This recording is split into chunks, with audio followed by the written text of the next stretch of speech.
Our top story tonight at 6, we've just learned the identity of two bail bondsmen involved in this altercation at a protest today at the Colorado Springs Police Operations Center.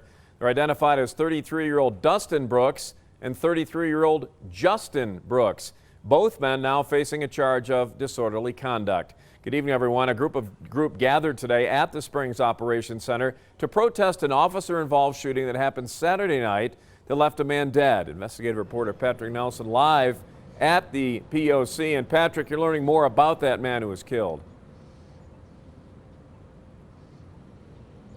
Rob, we still don't have official word from investigators, but friends and family say the man who was shot and killed by police over the weekend is 19-year-old Devon Bailey. And while this protest that ended up here in front of the Police Operations Center was critical of police officers, it turns out it was the police officers themselves who had to get involved before violence broke out.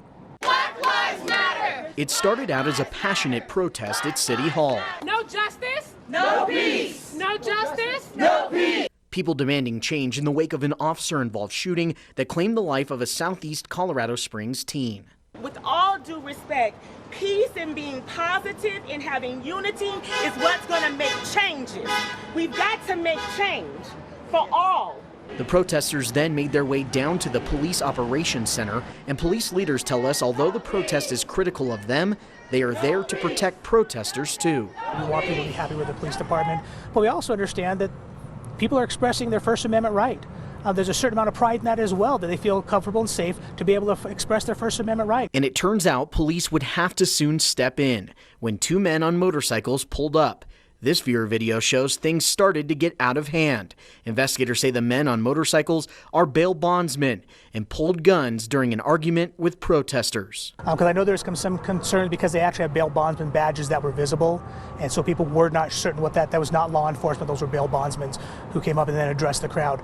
Now we don't know what exactly was said at that point in time. That'll still be under investigation what that conversation was, but obviously that sparked a violent response. Police officers lined the street, ending the protest and bringing the two motorcyclists into custody.